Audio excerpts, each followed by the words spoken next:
আসসালামু আলাইকুম, welcome back guys. So এখন আমরা একটু একটা সিক্রেট রিভিল করব।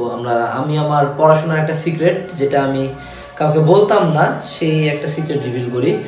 যে তোমাদের এখনো অনেকে এমন আছো যাদের অবস্থা যে আমি অনেক বেশি পড়াশোনা বাকি আছে, এত পড়াশোনা কিভাবে আর কখন কমপ্লিট করব। আমি আমার একটা সিক্রেট বলি। আমি যখন ফার্মগেটে কোচিং করতে আসছিলাম, অ্যাডমিশন কোচিং করতে আসছিলাম, তা তখন আমার একটা অবস্থা এমন হয়েছিল যে আমার ঢাকা বিশ্ববিদ্যালয়ের নতুন যে প্রশ্ন ব্যাংকটা দিয়েছিল, আমার প্রশ্ন ব্যাংকটা শেষ হয় নাই। তা আমার ফ্রেন্ড জিহাদের প্রশ্ন ব্যাংকটা শেষ হয়েছে। যখন শেষ হয়েছে তখন আমার একটু খারাপ লাগা শুরু হলো যে ও শেষ হয়েছে, ও পারতেছে অনেক কিছু। তা একদিন আমার ও দুই একটা কথা মনে হয় শুনেছিল। তখন আমার মনে হলো যে না, আজকে আমি তাকে শেষ করে দেখাই দিব, যে আজকে যা হয় হোক, টেস্ট পেপার আমি আজকে ঢাবি ক প্রশ্ন ব্যাংক এবার আমি শেষ করবো। সো ঢাবি ক প্রশ্ন ব্যাংকে কিন্তু এরা না, আমাদের সময় 15 না 16 বছরের কোশ্চেন থাকতো। 16 বছরের কোশ্চেন ছিল, এর পরবর্তীতে তোমাকে গোটাটা শেষ করতে হবে। আর আমার চিন্তা ছিল যে আমি একদিনে জিনিসটা শেষ করবো।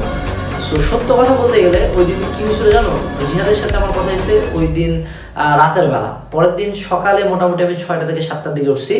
7টার থেকে উঠে কনস্ট্যান্টলি আমি টেবিলে বসে পড়তে পারি না, আমি উল্টা হয়ে শুয়ে পড়ি বুকে বালিশ নিয়ে। সো তখন থেকে পড়তে পড়তে পড়তে পড়তে, তখন ছিল গ্রীষ্মকাল, পড়তে পড়তে কনস্ট্যান্টলি রাত 4টা পর্যন্ত পড়ছি, রাত 4টার দিকে। অ্যান্ড ইভেন এর মাঝখানে শুধুমাত্র একবার উঠে যায়, আমি জাস্ট দিনে একবার ভাত খেয়েছি। এর মাঝখানে আমি বাথরুম পর্যন্ত যাই না, যার কারণে আমার পেট ফুলে ব্যথা শুরু হয়ে গেছিলো, যে আমি এর মাঝখানে বাথরুম পর্যন্ত যাই না। আমার গোটা মুখ ঘামে তেল তেল হয়ে এমন একটা রাতে গন্ধ করা শুরু হয়েছে, ঘামে টামে। বাট আমার যেটা ছিল যে আমি বসছি, মানে আজকে 2টা ঘটনা হইতে পারে। 1, বইটা শেষ হবে, 2, আমি এখানে মারা যাব। আমার মাঝখানে কয়েকদিন আগে টার্ম পরীক্ষা ছিল, তা 6 মাসের পর আমি এর মাঝখানে কিছু পড়ি না, আমি পিএলএ যা পড়াশোনা করছি পরীক্ষার মাঝখানে। সো তখনও আমার মেন্টালিটি এমন থাকে যে হয় আমি মারা যাব আজকে, না হয় আজকে বইটা শেষ হবে। এই 2টা ঘটনার মাঝখানের কোনো ঘটনা গ্রহণযোগ্য না। আমি এখান থেকে উঠবো একমাত্র ওই কেসে যখন আমার বইটা শেষ হবে। আমি পড়াশোনা মাঝে মধ্যে, আমি কিন্তু পড়ি না খুব একটা, বাট যখন আমি পড়ি তখন আমার মেন্টালিটি থাকে যে এরকম, যে হয় আজকে এটা শেষ হবে, তার আগে আমি উঠতেছি না। আমি মাঝে মধ্যে এমন হয় যে রাত 2টা-3টার থেকে বাড়ি থেকে বের হয়ে গেছি। কেন?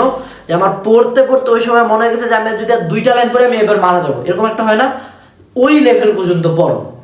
তোমার যদি 2 বছরে কিচ্ছু পড়া না থাকে, এখন যদি তুমি পাস করতে চাও, তোমার কাছে এই একটা লাস্ট অপশন, যে এই মেন্টালিটিটা আনো, যে হয় শেষ হবে, না হয় এখানে মারা যাবো, এর মাঝখানে কিচ্ছু না। হ্যাঁ, এটা সবার হবে না, বাট অ্যাটলিস্ট তুমি 6 থেকে 7 ঘন্টা কনস্ট্যান্টলি পড়তে পারবা। নিজের জেদটা যতদিন পর্যন্ত আসবে না, ততদিন পর্যন্ত এই জিনিসটা কাজ করবে না। এইটা করার পরে যখন যে এই যে তুমি একটা না 12 ঘন্টা 14 ঘন্টা বা পাগলের মতো অ্যাবনর্মালি পড়ার পরে যখন বইটা শেষ হবে না, বেসিক্যালি আমি বইটা ছুঁড়ে ফেলাই দিতাম, ছুঁড়ে ধাক করে একটা দূরে যাওয়া লাগে। আমার রুম থেকে আমি হুদায় চিল্লাই উঠি যে না, তখন একটা জিতার মতো ফিলিংস আছে, যে না জিতছি ভাই, বইটা শেষ হয়েছে। এই ফিলিংসটা নেওয়ার জন্য হলো লাইফে একদিনের জন্য এটা ট্রাই করো। সকালে শুরু করব, মাঝখানে শুধু খাওয়ার বাথরুম, এর বাইরে কিচ্ছু না, আজকে শেষ হবে তারপর উঠবো। সো এই জিনিসটা তোমরা এনশিওর করো। সো দ্যাটস ওভারঅল, এই একটা সিক্রেট শেয়ার করলাম। আশা করি পরবর্তী ভিডিও করে দেখবা। আসসালামু আলাইকুম।